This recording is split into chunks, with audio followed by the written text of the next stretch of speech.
Hey everybody, welcome to What the Flick. Francis, Bibbs, Alonso, episode 9, Harvey Dent. Enthusiastic. Harvey Dent makes the scene with one face. One scene or two? Two, three, maybe. Maybe-ish. Let's watch the clip, damn it. Yeah. I want to make the city a better place. All right, let's try something.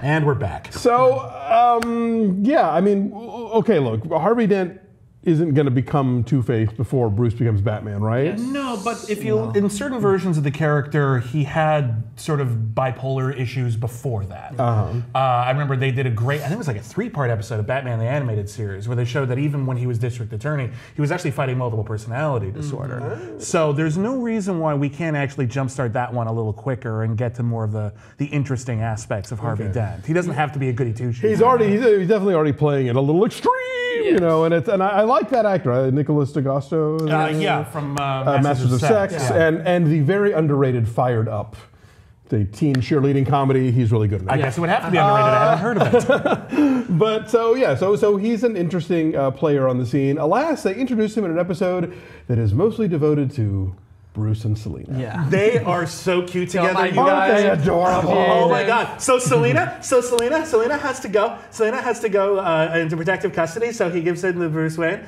because there's no problem with that. And then they fall in love. She goes and lives in the house of the kid that's being raised by the butler. Why not? Every time Bruce asks her about what it's like on the street, I expected a dance-off to start. You know, like this is what it's like on the street.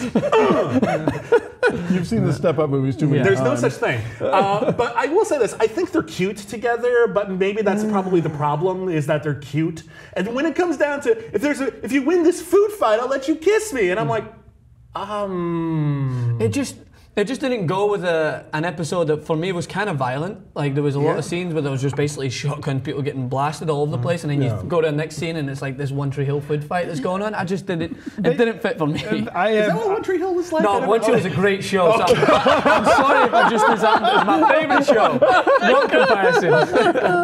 I have said before they are my least favorite characters. So when I realized we were getting them together and in a big chunk, it was like, oh boy. I honestly felt hard done by because the episode was called Harvey Dent, and he is one of my favourite villains in the Batman series. And I'm thinking, yes, let's see a backdrop of his character.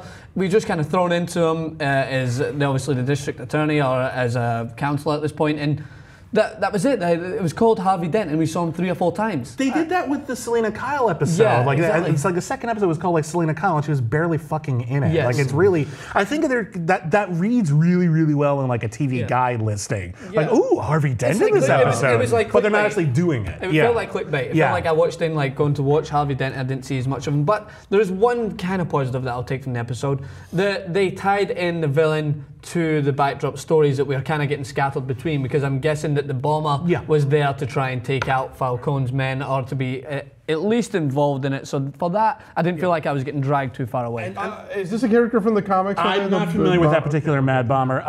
Mad Bombers are kind of blasé. What I will say is kind of interesting about the treatment of that character is that I can't recall another Batman iteration where a villain is introduced and then is basically, look, he's not well. He is mentally ill. He can't help himself. He needs help and treatment. So basically, they're more interested in the madness than in the bomber. Yeah. Usually in Batman, you know, if you're an Arkham resident and you're a villain, it's all about you're a crazy villain and you have these despicable things. And here's a voice of compassion saying, you know, this guy actually just needs psychiatric treatment. I like that too. There is a precedent for that. I've seen that in particular with Scarface, the mobster who thinks of his ventriloquist as dummy is actually the mastermind. When he gave that up, there was a really sympathetic episode with that, and they've done that with Harvey Dent a couple of times when he was rehabilitated. But the thing with that plot for me that didn't work is, so the fundamental premise is Mooney has her men kidnap this mad bomber and force him to bomb places in order to screw with Falcone's empire. Yes. That's the basic of it.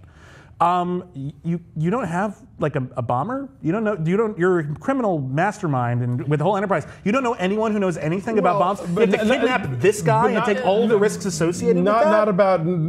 But what was his special technique, that he knew how to bomb iron and not steel or something? No, but not even that. I think that in a town that's basically ran by Falcone, they had to kidnap someone that's basically mad enough to go against him. I think that was with the idea of kidnapping a bomber that was not scared of going against Falcone. I can buy that, but I wish that had been articulated. Yes, I agree. Okay. It did seem like he was more just, he didn't want to be doing it rather than anything else. But that point of it, I did feel like finally we're getting intertwined. I love the Penguin consistently makes me laugh. I mean, just the way he keeps basically fucking with Fish Mooney is hilarious. But I want to see more of what he's getting up to in order. I did feel like sniffing out their perfume, yes, like that's a good detective technique. That's but cute. Are we known as him as a detective, or are we known him as a crook? There's almost something kind of, I don't want to say Shakespearean, but there's things sort of like courtly in the not in the polite sense, but in the skullduggery sense about the Penguin. He's always scheming and manipulating behind the scenes and like a parlor room drama. Yeah, he's like playing people off of each other. Like he really knows how to stir the turd, you know.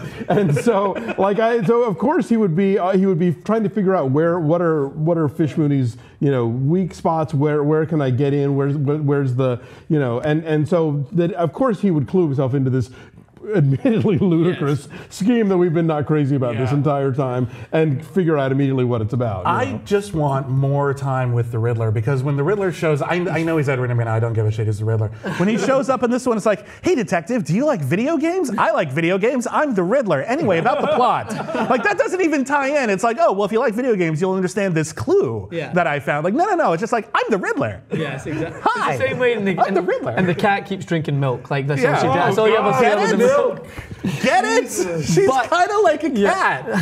These are like Harvey Comics characters when they're obsessed with one thing, polka dots or whatever. I feel like they're still going, with Jim Gordon at least, they're going in a half decent direction. And that, despite my immature 12-year-old self, like lesbian scene, like setting up. But apart from that setting up, like that was what only draw my attention, not because of that immature side, because it was something that I wasn't expecting. And we did say there was this kind of moment where you're just watching it and I felt like I was just falling, like glazing. I didn't know what scenes to pay attention to and what scenes to not to. But did any of you guys understand, like, so Barbara runs because is she just lying to Jim, I take it then, saying that it's too dangerous? She just ran to somewhere comfortable, I think. But then she's gone with another police officer who's involved in other cases, so it's not like you're just running from one problem to the next. Well, she's not rational.